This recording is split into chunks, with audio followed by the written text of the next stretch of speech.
जी संगत जी सभी को जय गुरु जी। शुक्राना गुरु जी महाराज का अनंतम अनंतम शुक्राना। ओम नमः शिवाय। शिव जी सदा सहाय। ओम नमः शिवाय। गुरु जी सदा सहाय। संगत जी, गुरु जी एक आंटी जो गुरु जी के पास हमेशा जाते थे, गुरु जी हमेशा उनसे कहते थे कि हवन करन नाल रव मिल जाता है। गुरु जी ने जाते ही जब आंटी बैठी तो गुरु जी ने उनसे पूछा, आंटी ने नाम में सर हिलाया। तो फिर गुरु जी ने कहा, क्यों फिर इतना क्यों रिचुअल में पड़े रहते हो। आंटी जो 2-2 घंटे पूजा पाठ करती थी, गुरुजी हमेशा कहते थे कि रब मन में बसते हैं, रब को मन से मानो, उन्हें प्यार करो, रिचुअल नाल परमात्मा नहीं मिलता। एक बार आंटी का प्रोग्राम बना हुआ था वैष्णो देवी का, और आंटी गुरुजी को मत्था टेकने गई तो गुरुजी बोले, कितने जानते हो, बैठ जाओ थोड़ी देर और। आंटी बोले कि गुरुजी मुझे वैष्णो देवी जाना है। तो गुरुजी ने कहा कि ऐथे की करन आए हो, फिर जाओ थे ही। आंटी के अंकल ने आंटी को डांटा कि गुरुआ नाल ऐसे बात नहीं करते, गुरुओं के पास जाके ऐसे नहीं बोलते कि हमें वहाँ जाना है। गुरुजी हमेशा चाहते थे कि हम टोटल सरेंडर करें, हम उनको अपना जीवन समर्पित करें, इधर उधर नहीं भागें। लेकिन सरेंडर करना इतना आसान नहीं है। आंटी गुरुजी से 2007 में जुड़ी थी। 2019 में आकर आंटी ने गुरुजी को सरेंडर किया। आज आंटी कहती हैं कि मुझे मन गुरुजी के बिना एक सेकंड नहीं रहता। बोली मेरी बेटी का एक ऐसी बीमारी थी, गुरुजी ने कल्याण नहीं किया, काफ़ी समय हो गए। गुरुजी हमेशा बोलते थे हो जाएगा। एक दिन आंटी ने कहा, गुरुजी उसने तो आराम नहीं हुआ। गुरुजी बोले, ऐथे मैं दुकान खोल के बैठा। आंटी ने कहा कि गुरुजी इसको ठीक करना है। गुरुजी बोले, ये मेरा काम है, तेरा काम नहीं है। कब किसको क्या देना है, कब किसको कितना सरेंडर कराना है, कब किसको कहते ना, हम तो मांगते ही रहते हैं, गुरुजी दे दो दे दो दे दो। अगर सारी दुनिया ऐसे ही मांगती रहे और गुरुजी देते रहें तो मेरे ख्याल से तो दुनिया में कोई ना तो बीमार होगा, ना कोई अनाथ होगा, ना किसी को किसी परेशानी का सामना करना होगा। दे दो तो मांगते हम पूरी ज़िंदगी निकल जाती है, पर वो उस लायक अगर हम हैं तो गुरु से मांगना नहीं होता, गुरुजी अपने आप देते हैं। और गुरुजी हमेशा बोलते हैं कि परमात्मा को मन को मांगो, मन में याद रखो, सिमरन करो, प्यार करो। इसी के लिए एक छोटा सा प्रसंग संगत जी। एक बहुत बड़ा भक्त जो हर सेकंड अपने गुरु को याद करता था, खाना खाता था तो उसको याद करता था, कुछ भी करता था गुरु को पहले प्राथमिकता देता था, हर वक्त गुरु गुरु गुरु। एक बार स्नान किया उसने, मतलब ब्रह्म मुहूर्त में, और टॉवल टांग के बाथरूम में घुसा। तो जब वो बाहर निकला तो घर के लोगों ने कहा कि गुरु के स्वरूप पे इतना पसीना क्यों है। बोले, अरे वो गुरु को ना सुबह सुबह ब्रह्म मुहूर्त में स्नान कराया था, पोंछना भूल गया मन से। तो जब वो नहाता था तो मन से स्नान कराता था, और वो मन से जब स्नान करा रहा था तो पोंछना भूल गया था। मतलब जब वो मन से सब चीज़ें करता था तो वो गुरु तक पहुंचती थी। एक बार गुरु के दर पे उसको जाना था। रास्ते में मीठे आम देखे, बड़े सुंदर बड़े प्यारे। सोचा गुरु के लिए ले लूँ, ले लिए। आगे चला तो सोचा गुरु के लिए कुर्ता भी ले लूँ। गुरु जो संगत में बैठे हैं एक स्थान पे, अब वो कुर्ता देख रहा है कि गुरु को साइज आएगा कि नहीं आएगा, और जैसे जैसे वो उसमें हाथ डाल के देख रहा है वैसे वैसे मन से वो फील कर रहा है कि गुरु कुर्ता पहन के देख रहे हैं। अब साथ संगत के संग बैठे हुए गुरु ऐसे ऐसे जैसे हम कुर्ता डालते हैं गर्दन करके हाथ करके, तो सारी संगत देख रही है कि गुरु जी क्या कर रहे हैं। एक ने पूछा, गुरु जी क्या हुआ। बोले, वो मेरा भक्त है ना, मेरे लिए ना कुर्ता ले रहा है और मेरे को पहना के देख रहा है, मैं वो कुर्ता पहन के देख रहा हूँ। संगत बैठी बड़ी हैरान हुई कि ऐसे कैसे, कि वो इतनी दूर और ये यहाँ पे कुर्ता पहन के देख रहे हैं। थोड़ा समय बीता तो खाना आया गुरु का। रास्ते में उसे भूख लगी तो उसने सोचा गुरु के लिए आम लिए हैं, पहले आम खिला देता हूँ, फिर मैं भी खा लेता हूँ। अब उसने आम खाने शुरू किए, गुरु को याद करते हुए, सिमरन करते हुए, याद करते हुए कि गुरु आम खा रहे हैं। गुरु के आगे भोग रखा है और गुरु कह रहे हैं कि अरे वाह, आम तो बड़े मीठे हैं। फिर संगत में जो पास खड़े थे सेवादार, उन्होंने पूछा कि आम कहाँ हैं इसमें? बोले अरे वो मेरा भक्त ने ना मेरे लिए आम लिए थे, वो खा के मेरे से पूछ रहा है कैसे लग रहे हैं, तो मैं उसको बता रहा हूँ आम बड़े मीठे हैं। तो बोले इसमें तो आम है ही नहीं। बोले वो खिला रहा है ना मुझे, मेरे लिए आम लेके आया था। तो संगत जी, मन और भाव एक ऐसी चीज़ है, जब हम मन में आंखें बंद करके गुरु को कुछ भी समर्पित करते हैं, गुरु को इमेजिन करते हैं कि हमारे गुरु ने ये चखा, भाव से, समर्पण से हम गुरु को जो भी देते हैं वो गुरु तक पहुंचता है। कभी ये नहीं सोचो कि हम क्या ऐसा करें, आपका जो मन करे वो करो, लेकिन मन से, भाव से। संगत जी, एक आंटी का सत्संग है। एक आंटी ने ऑनलाइन फ्रिज मंगाया था, और क्योंकि फ्रिज मंगाया था तो पेमेंट की थी पहले ही ऑनलाइन। फ्रिज आया तो देखा उसकी हालत बड़ी ख़राब थी, कई जगह डेंट थे, अंदर से भी ख़राब था, क्योंकि कई बार पुरानी चीज़ों को रिपेयर करके भी दे दिया जाता है। उन्होंने कितने फ़ोन किए, कंप्लेंट की, लेकिन वो उसको रिटर्न नहीं कर रहे थे और तो रिप्लेस भी नहीं कर रहे थे। जिस कंपनी का फ़ोन था, वो फ्रिज था, उस कंपनी में बार बार वो बोल रहे थे कि वहाँ बात करो, और वहाँ से बात करती थी तो दूसरी जगह बोलते थे कि वहाँ से बात करो। 7 दिन का उनके पास टाइम था, जो कि बीतते बीतते 1 महीना हो गया। फ्रिज का कुछ नहीं हो रहा था। अब क्योंकि गर्मी थी तो फ्रिज आंटी इस्तेमाल भी कर रही थी, लेकिन फ्रिज की हालत बहुत ख़राब थी। देखने में पता चल रहा था कि पुराना फ्रिज को रिपेयर करके दिया हुआ है। आंटी गुरुजी से बोलती रही कि गुरुजी ये कर दो, ये कर दो, ऐसे कर दो।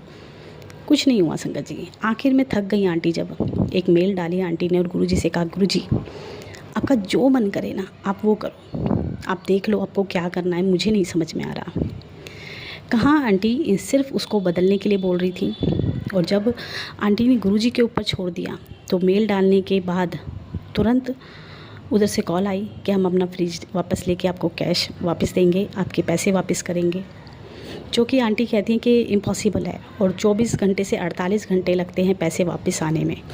जैसे ही वो फ़ोन कह रही हूँ, फ्रिज उठा के वो लेके गए, तुरंत 2 घंटे में उनके पास पैसे आ गए।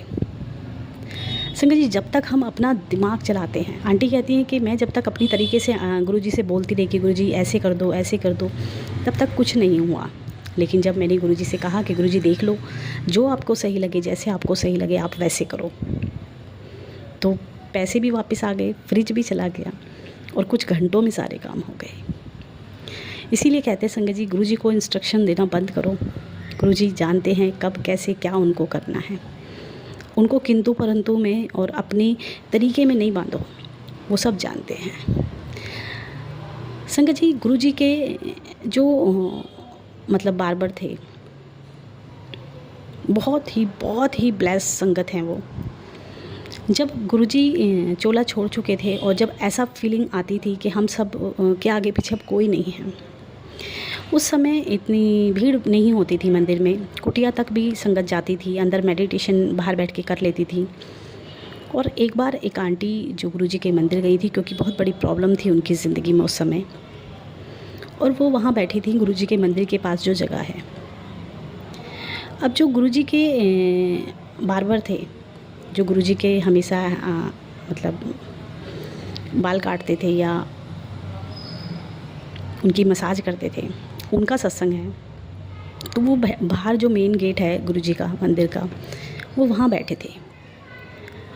आंटी के पास एक आंटी थी, आंटी ने कहा कि उनको बोलो ना मुझे गुरुजी के सत्संग सुनाए।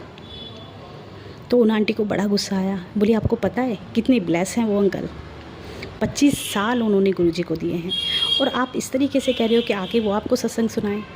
आप जाओ उनसे बात करो और उनसे कहो वो सत्संग सुनाए, आप उनके पास जाओ।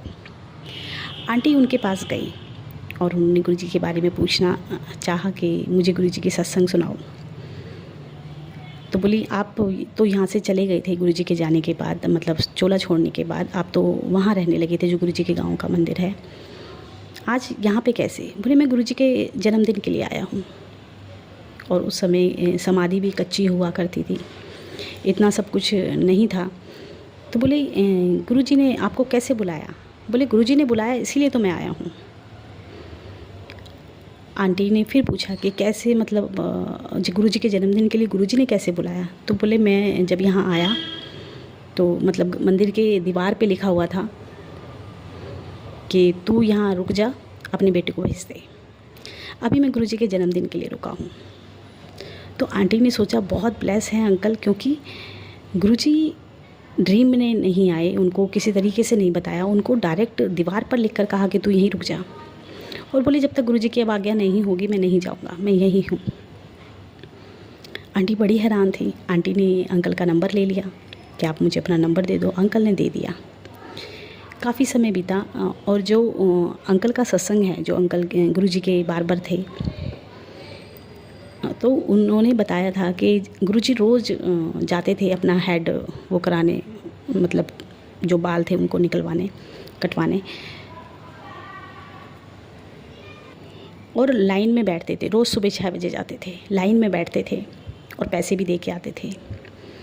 एक दिन वो गुरुजी के बाल काट रहे थे, तो गुरुजी ने अपना, मतलब जैसे ही गुरुजी बैठे, मतलब लाइन में थे, तो किसी ने कहा कि गुरुजी के बड़े गुरु मंदिर के गुरुजी हैं, कुछ इस तरीके से बोला उन्होंने, ये गुरु हैं।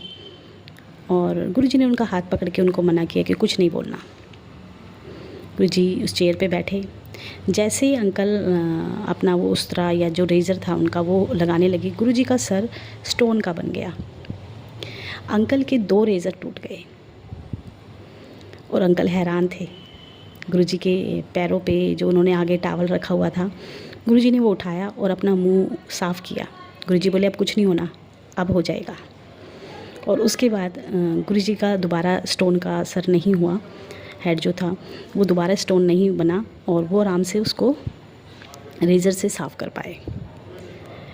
संगत जी, उसी दिन सुबह 10 बजे वो गुरुजी के पास पहुँचे और वो बैल भी नहीं बजाई उन्होंने, वो गेट तक पहुँचे भी नहीं, उससे पहले ही गुरुजी ने कह दिया कि जा, वो आया है।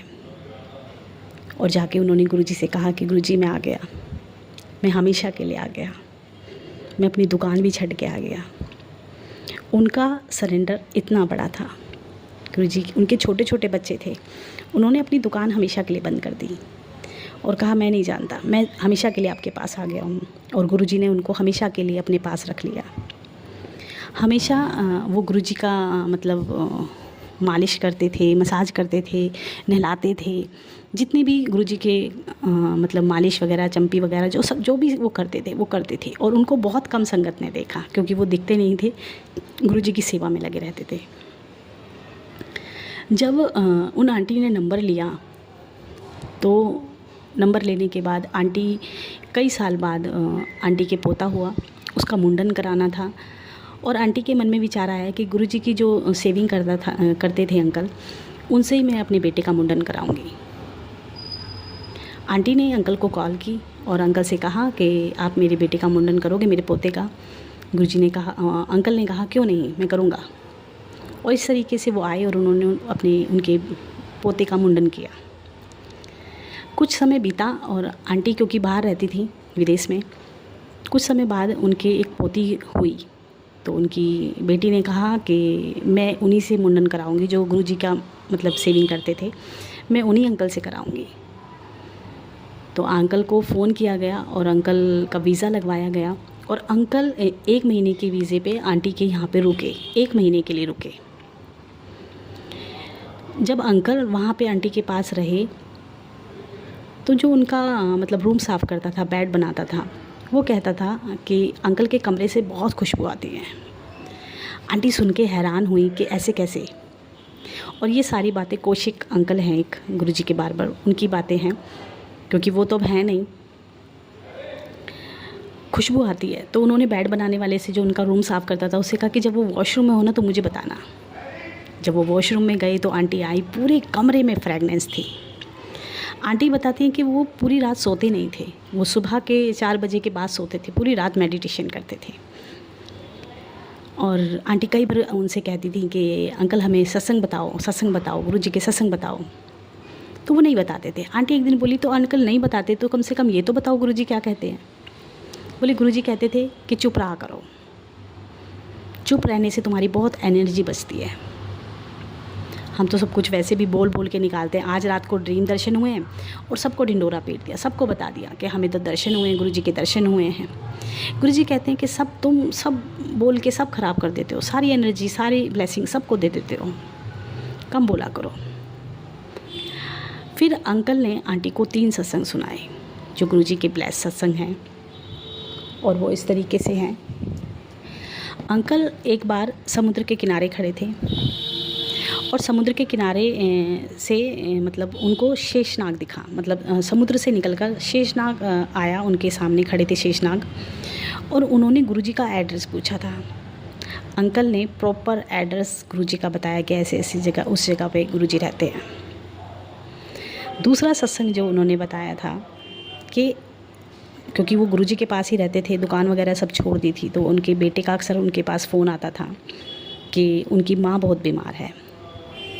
जब अंकल को पता तो चला तो गुरुजी ने एक ऐसा जवाब दिया जो उस जवाब से उनको पता चला कि उनकी माँ ज़्यादा दिन नहीं है, वो चली जाएंगी छोड़ के। बेटे का फ़ोन आया और पता चला कि माँ का देहांत हो गया। अंकल ने कहा गुरुजी मैं चला जाऊँ। गुरुजी बोले तुझे की करना है उठे जाके, ऐसे रह, तो तेरा भाई कर देगा उसका वो अंतिम संस्कार, उसका अंतिम संस्कार तेरी माँ का तेरा भाई करेगा। गुरुजी के सिर्फ इतने कहने पे अंकल अपनी माँ के अंतिम संस्कार में नहीं गए। फिर बेटे का फ़ोन आया और उन्होंने कहा जो तिरामी होती है कि वो है।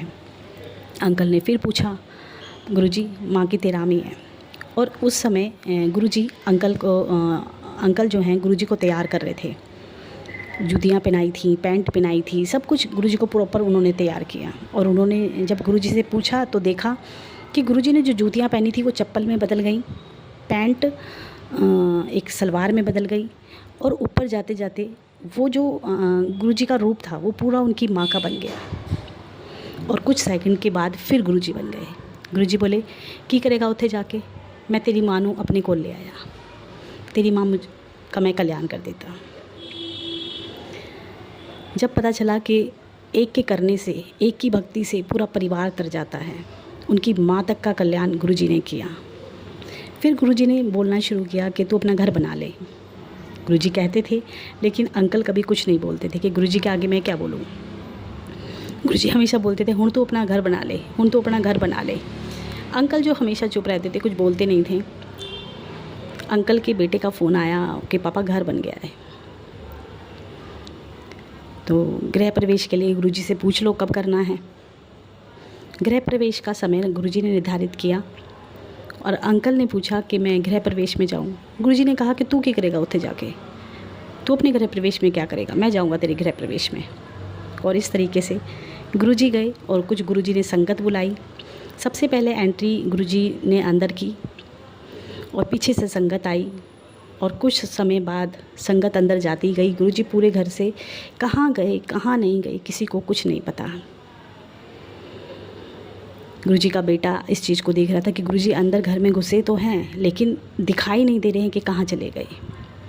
गुरुजी ने आके अंकल से कहा कि हुण तो अपने बेटे ने कॉल कर ले, पूछ मैं उसका घर ब्लेस करके आया हूँ। अंकल ने अपने बेटे से बात की तो उन्होंने बताया सारा कि ऐसे ऐसे गुरुजी आए तो थे लेकिन कहाँ चले गए घर में से, बस फ्रेगनेंस रह गई है पूरे घर में, लेकिन गुरुजी कहाँ हैं वो नहीं पता चला।